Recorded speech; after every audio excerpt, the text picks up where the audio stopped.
Hello, hello, hello, everybody, and welcome to this month's LinkedIn Loving, where we're shining a light on the world's leading B2B social media platform. That, of course, is LinkedIn.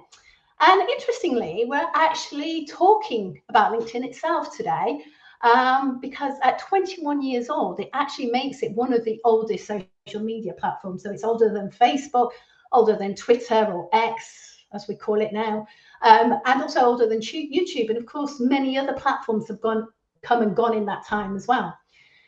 But what I can definitely tell you is that LinkedIn now in 2024 is a completely different animal to what it was when it was first launched back in 2003.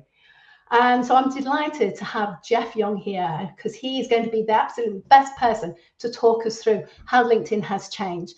And Jeff is the LinkedIn guru, and he's been a LinkedIn trainer for over 17 years and is the author of Be Effective on LinkedIn. So hello and welcome, Jeff. Namaste. Very, very happy to Namaste. be here. Thank you so much. I've been looking forward to this for some time now. And it's going to be fun because it's going to be a trip down memory lane. I think that'll It be fun. is. It is. I mean, you've been on LinkedIn longer than I have, for sure. But it's still going to be like, oh yeah, do you remember that or not remember that? But just tell us where you are at the moment, Jeff, because obviously you're on the other side of the pond, aren't you, as they say? Yes, I am based in Columbus, Ohio, in the USA. And I've been, as you said, I've been teaching LinkedIn for about 17 years now. Interestingly enough, I'm kind of unusual on LinkedIn because of the fact that I didn't get started on LinkedIn until I retired. Yeah, and when I retired, I asked my network, my existing physical network, what kind of tool can I use to stay in touch with professionals? And to a person, I've been on LinkedIn for 4 years, but I really had not done anything with it because I wasn't looking for a job, because that was what originally, you did with LinkedIn, is look for a job. So I said, what kind of tool should I use? They said, to a person, they said LinkedIn. And so Wow. when they said LinkedIn, I said, well, the best way for me to learn how to use LinkedIn is for me to start training and teaching LinkedIn. So that's what I started to do in 2008. And the rest Wow. they say is It's, history it's because history. yeah, Absolutely, absolutely, unbelievable. So, if anybody actually has any questions for Jeff or myself as we go through please. this, please do pop them in the comments box on the event page there. That would be fantastic because I do like to make them as interactive as possible. But we are going to get all the in-depth info from Jeff, and I think for me a really good place to look at, because you've been doing LinkedIn training now for over 17 years. How do you think LinkedIn has changed in that time since when it first launched to where we are now? No one would recognize the LinkedIn that first came out in May 5th of 2003 when it officially launched. Um, it's just amazing to me that people nowadays mostly agree that LinkedIn is social media, right? But back then, it was pretty much neither social or media. There was very little Yeah, media. There was very little media available on it. You could. It was pretty much an online resume, and that was it. yeah, I mean, it was more like just an online database, okay, which was really very, very attractive to recruiters because of the fact that recruiters. I used to be an executive recruiter for about a year of my life as a different life chapter, and we used wow. to use something that doesn't exist anymore as well. We used to use something called Monster.com. Okay. So Oh, most people okay. might not Yeah, even remember Monster.com. Well, LinkedIn was a kind of a replacement for Monster.com because it was great from a recruiter perspective, because the beauty of it was a database that would continue to grow, and the recruiter was not responsible for tracking the data. Each individual who put their profile out there was responsible for keeping their data up to date, right? So it was great, but that was all it was. There was no sense. I mean, it would be unrecognizable to people who looked at it yeah, now because there were no pictures. I mean, the profile picture on LinkedIn, the profile picture, which people still get wrong. Okay, I'm sorry to say, but yeah. or they don't have one, etc. But the profile picture on LinkedIn didn't show up until late 2007. Was it really? So that's interesting. So when I joined LinkedIn, Valentine's Day 2006, there can't have been a picture then. That's really interesting. I can't remember. I always say I really wish I had kept a copy of it, but Well, I don't. So again, I don't. There have been so many changes that I don't yes, recall it all could be of it. them. Yeah. Oh, yeah. Yeah. And also we know how LinkedIn kind of rolls them out slowly, doesn't it? Some people get Yes. it. It's a test or a beta here and Yes. things like that. Yes. But back then, it was that's all it was. Okay. So Yeah. it was just one of those things where, and there was not a lot of social available to it either. I mean, I didn't actually end up doing my first post on LinkedIn until I think February 2010. Okay, Wow. Yeah. after I've been training it for for 2 years, I started actually posting on it. So it's one of those things where the farther you go, though, the more you can see it's transitioned from just a database into an actual social media community. That's the But real differentiator, I think, for it it's now. really interesting though, isn't it? That it's still got that CV hang up though, hasn't it? It's still got that. That's what LinkedIn is for. It's for your CV and stuff. And obviously it's heavily used by recruiters as well still, isn't it? Yes. Well, I mean, it's still so. LinkedIn again. A couple of other milestones. LinkedIn was bought by Yes. Microsoft in 2016. Okay, so now LinkedIn's been a Microsoft product for 8 years, right? Yes, And incredible. the thing that amazes most people is that LinkedIn was bought by Microsoft for $26.2 billion. Even back at that point in time, they'd finally gotten up to the point where they actually were revenue producing, and an actual profitable entity, which is why Microsoft wanted to buy them in the first place. And again, Microsoft knew at that point in time, I think when Microsoft paid $26.2 billion for LinkedIn, I think LinkedIn's income on a regular basis was somewhere around $5 to $8 billion, somewhere in there. Okay. So Microsoft got its money back. Believe me, Yes. there's no problem there, right? And that has continued to go forward as well, because I think the projected income for LinkedIn this year alone, 1 year, is $18 billion by the end of Wow. 2024. Wow. Wow. $18 billion. I mean, there are a lot of companies that don't make that kind of money. Okay. Yeah. Which is why, by the way, when LinkedIn went IPO, just like Facebook went IPO, LinkedIn's IPO proved to be better than Facebook's. Yeah. Okay.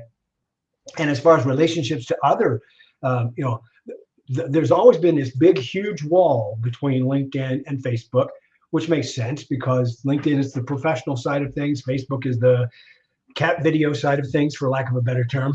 Okay. So, but the point being is that, there's always been that wall. Now, there was actually a relationship between LinkedIn and Twitter at one point in time. Do you remember Yes, that? there was. Yes, Yeah. because you could actually put your posts onto Twitter or something, couldn't you? At the Yeah. same time as you posted it on LinkedIn. Yes.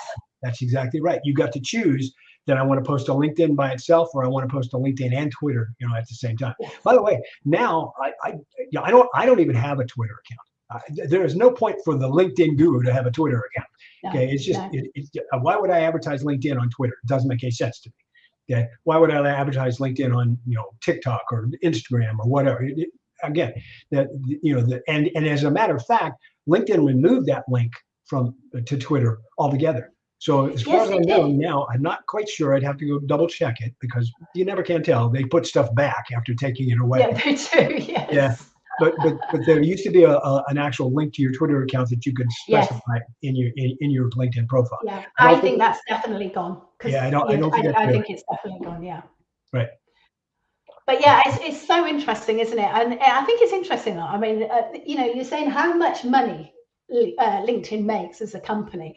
Where does all that money come from? Because obviously, I know we've got recruitment and advertising, and I think it's quite interesting from going forward because one of the questions I always get asked: should we be paying for LinkedIn? Yeah. And what could be happening around that area going forward? Well, a lot of people pay for LinkedIn because they think they have to. Okay. I will, in my heart of hearts, I do not believe you have to. No, I don't. There was a period of time that I did pay for LinkedIn, partially because they gave me a free account for a while, and then I actually paid for a year's worth, etc. But the thing is that, again, a part of this is that there is so much capability still available for free, that you Yes. don't have to pay for, that I don't think that, and depending on your goals, I think that's the key. Each person has to make this decision on their own. Okay, so depending on your goals, you might not have to pay for LinkedIn. However, let's talk about that for just a second, because I think it's important to understand where LinkedIn does get its money from. Okay, and secondly, what the packages are that are meant to be for premium packages in the first place. So first of all, LinkedIn still, and has for constant years, decades now, okay, because they're 20 years old, okay, decades now, gotten most of its money, 60% of its revenue comes from recruiting services. Right. Interesting. Now, 20% of their revenue comes from the stuff that you have trained yourself, I hope, to avoid, that goes down the right-hand side. Oh, yeah. And in the feed itself where it says promoted, okay? Yeah. Advertising. They get 20% of their revenue from advertising as well. And then the final 20% of LinkedIn's revenue comes from individuals who actually pay for it. So not the recruiting services, but an individual who actually buys an account, okay? So that's still a lot of money. I mean, obviously 20% of $18 billion is still a lot of Yes, it is. It is indeed. A lot of coin, right?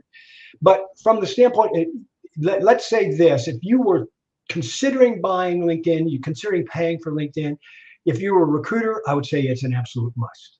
Okay, it's either Recruiter Lite or the Recruiter package itself. There's actually two separate packages there. Recruiter Lite is less expensive, but obviously a lot less capable as well. One of my good friends, I'll give a shout out to a lady in Brussels by the name of Tina Jarvett, is an actual recruiter, and she pays for the Recruiter product. But that means that she pays over $12,000 a year just to have that product. But as a recruiter, $12,000 a year is not a big deal. You can make that in probably one placement. Okay, so Recruiter is the first piece. Okay, second piece is business. There's a business package for LinkedIn. That's a great one. That's the one that I actually had because I kind of wanted to experience that business. If you're a freelancer, if you're an entrepreneur, if you're a solopreneur, the business package might match up to you and give you the capabilities that you need. Okay. And third one is something called Sales Navigator. That one's almost not nearly as expensive as Recruiter, but it's up there around $200 to $300 a month, and it's about sales, of course. So it's kind of like a dovetail with whatever you use as a CRM, and it's got its own CRM capabilities, and it's for people who are in sales. Okay. The cheapest package, the one that some people would, at least I would recommend that they try, especially since again, LinkedIn is focused on recruitment and helping people as job seekers, is the one that's called Career Package. And that one's about $40 a month. So it's not as expensive. It's not very, but it's also not very capable either. Okay. I mean, for example, one of the things that all of the other packages get you is unlimited searching on LinkedIn.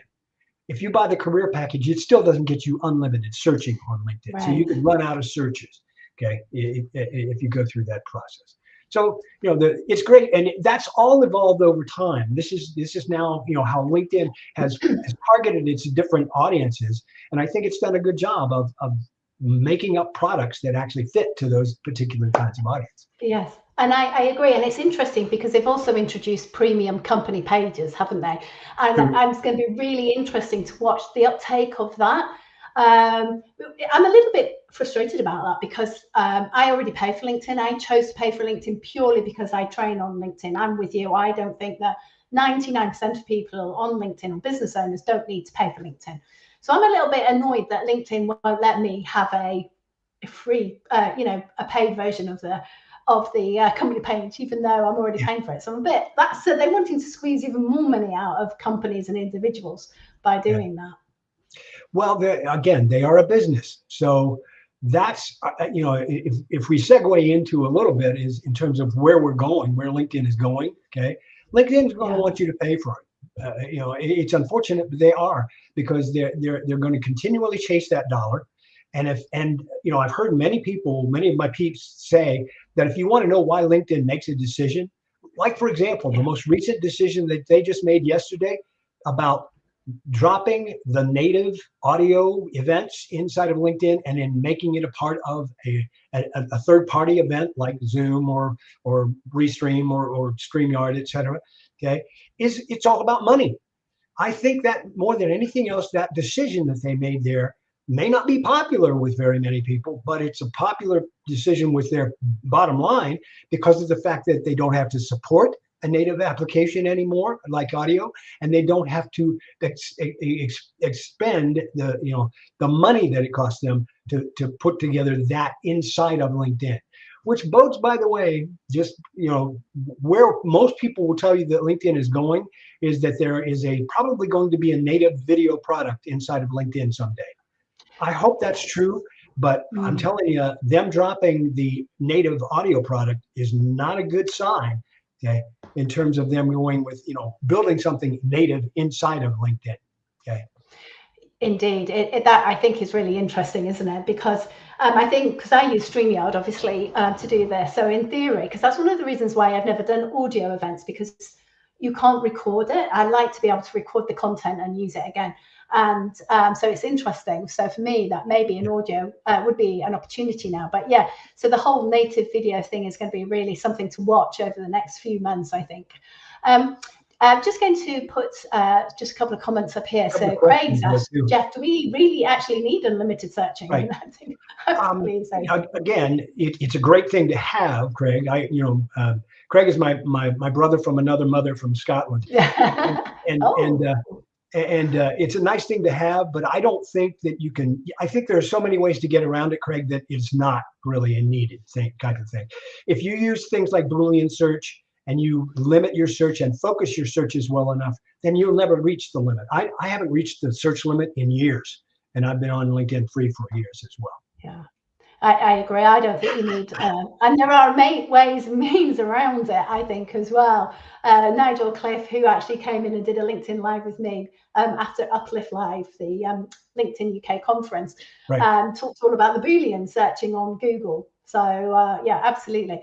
And Owen just asked about what are the benefits of being premium, and I think that's fundamentally it is. It means you can see 90 days of who's looked at your profile and unlimited searching, and I think that's it as far as I'm concerned. It takes the worry out of it. You don't have to work around things, okay? So that's one of the big benefits. You don't have to work around things.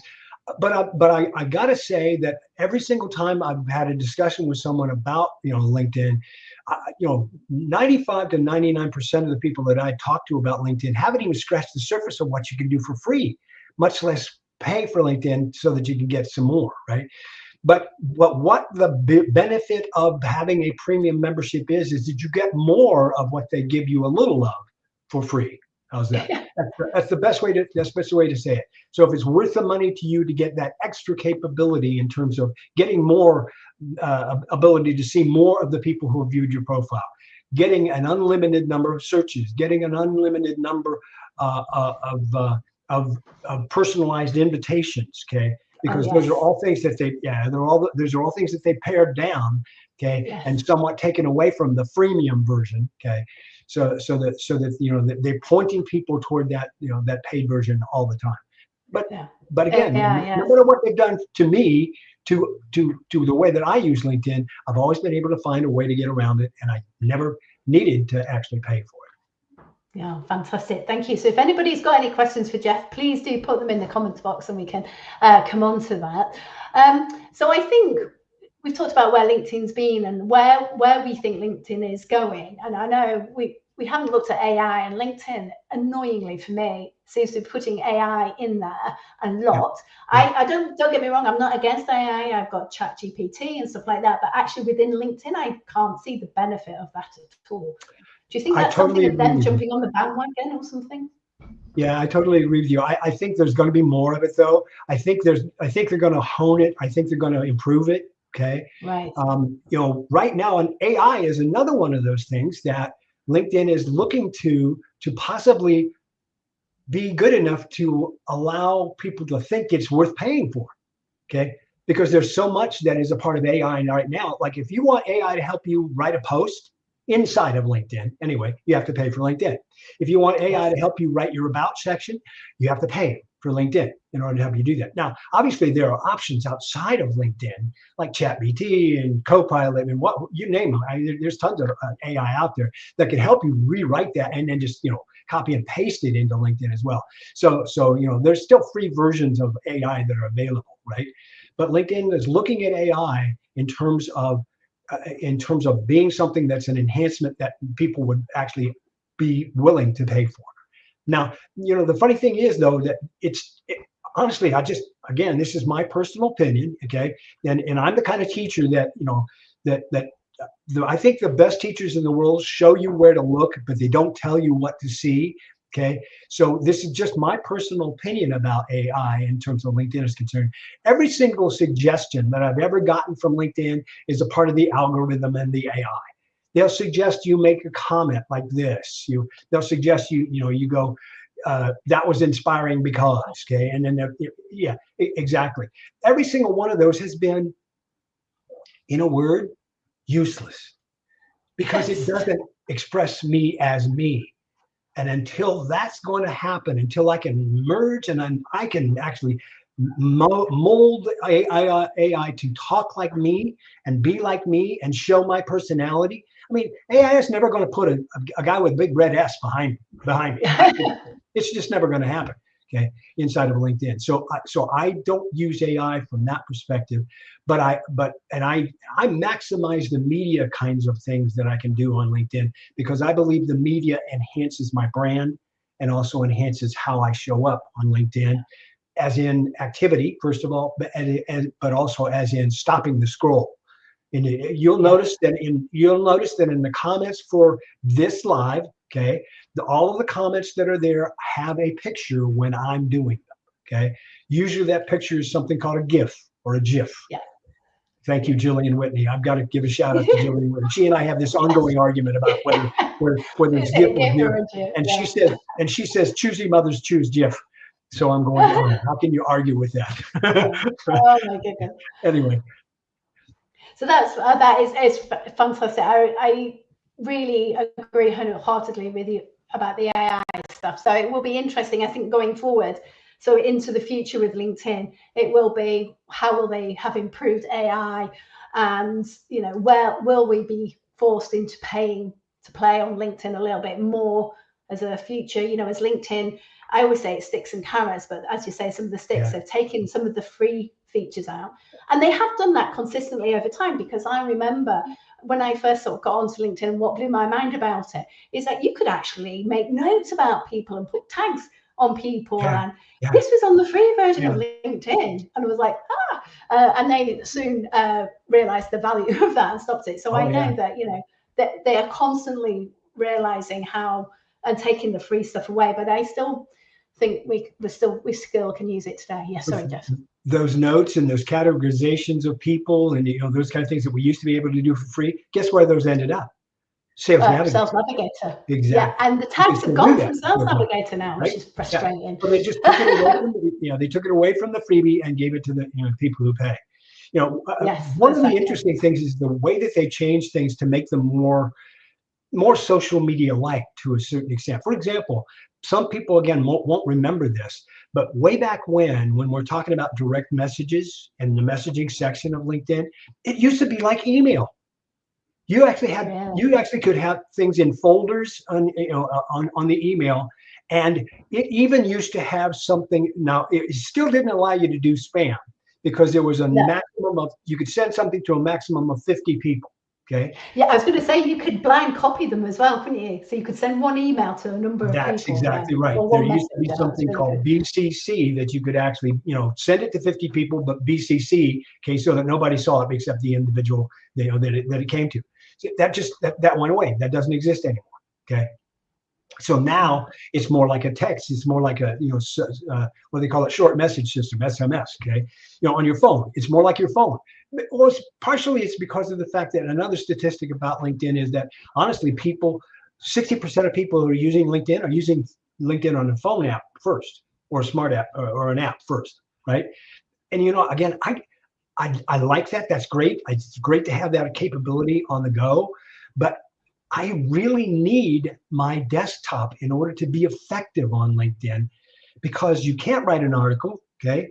My first article I wrote was back in, my first article I wrote, which does get, by the way, indexed by Google. So if you're using, if you're using hashtags in your articles, they actually do get indexed. Okay. My first article was written in June of 2014. Talk about that. That's a lot. That's over 10 years ago. Okay. I wrote an article. Over 4 years ago was when I first did my newsletter. All of this capability, that was about August of 2020. And again, that capability beforehand didn't even exist. Those are all great enhancements that LinkedIn has made to the platform to allow the different kinds of content and the different possibilities for content to, yeah, thank you. I'm with Craig and you here, desktop all the way. I can't. But actually, LinkedIn's the 7% of traffic to LinkedIn is from the mobile, but I can't. I have to be on the desktop. There is a question here. Sorry to interrupt, Jeff. Sorry, there is a question here from Christy, and I think I might ask you to answer this afterwards because it's about the recruiter package. So, would you be able to go back and answer that maybe after we've finished? That would be great. I've never heard of that one. Well, there you go. So we don't know, Christy. So I wouldn't know because I don't have recruiter package. So. Apologies for that. So I think, because we're rapidly running out of time here, there's a couple of things I want to say. First of all, we've talked about what's changing and what's potentially coming, but there are things that we both believe that fundamentally hasn't changed about LinkedIn, those core principles. Yeah, well, what would you say they are? The core of LinkedIn is still connecting people, and it always has been. More so than than even before. Now it's about connecting communities of people, and I love that part about LinkedIn. These types of things with lives and audio rooms and all of those kind of things are so great to build community. And so it's not just about you and your profile and putting stuff on your profile. It's about you interacting with people. Okay. So I think that's the core principle that's going to stay with LinkedIn is connecting people and building networks and building relationships. Building relationships, exactly. For me, LinkedIn is still the closest thing to face-to-face networking, and that's where, and it's all about the same principles as if you go networking, but that's fantastic. Now, Jeff, you've got a really fun thing, which I absolutely loved, which is how you can find out what number your LinkedIn number is. So you can go, I'm just going to share my screen. So very quickly before we move on, I'm just going to add this to the screen. Can you see that? Okay, so this is my LinkedIn profile. So yes, you'll go to your own LinkedIn profile. Okay. Now I happen to know that my member number is actually 594945. Okay. I was in the first 600,000 people. That's how I found out, and that's why I put that on my headline and in my about section is I was in the first 600,000 people. Now, when you joined, you were in the first 5 million people, and here's how I know that. Okay. If you go to your profile, on your profile, do a right mouse click. Again, you can't do this obviously you can't do this on a phone. Okay. So go to the desktop browser, do this, right mouse click on your profile, click view page source. Okay. Now what you're really doing here, this is getting a little technical, folks, but it's really that easy to bring this up. Okay. This is actually looking at the code behind the actual code that is behind your profile. Okay. Now what you got to do is a quick search. Okay. So you do control, if you have a PC, it's control F. If you have a Mac, it's a command F. And then you type in the word member : MEMBER : okay. And hit enter. And hit enter. Aha. So this, and there is your member number. Yeah. So I know you were in the first 5 million people because your member number is 4,963,779. That's the number right next to member call. I think that's amazing. And if you want to look at when you joined LinkedIn, if you go to the resources, that's under resources or more about that will give you the month and the year. And that's what I joined February 2016. 2006. So it wasn't Valentine's Day. It's a real shame they don't say that. But yeah, I love that. I love knowing when did you join and also what your number is. I think that's absolutely fantastic. So thank you so much for sharing that with us, Jeff.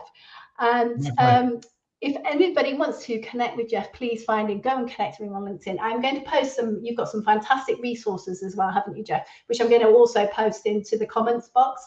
So do come and check those out afterwards. And I just want to say a huge thank you for joining me here today. And my for your pleasure, time. my You can pleasure. now enjoy the rest of your day. It's been very nostalgic, and yes, I will finish my coffee, and I will finish my coffee and drink your health. Do you know what? Absolutely, Jeff. It's actually really, I don't know how long people have been on LinkedIn here that have been watching this live or watching the replay. But I think for those of us that have been on a long time, it's really kind of interesting to go back and remember what you could do with LinkedIn or couldn't do with LinkedIn. It was very nostalgic. So I really appreciate it. Thank you so much indeed. And thank you to everyone joining us. My pleasure. Namaste. Namaste.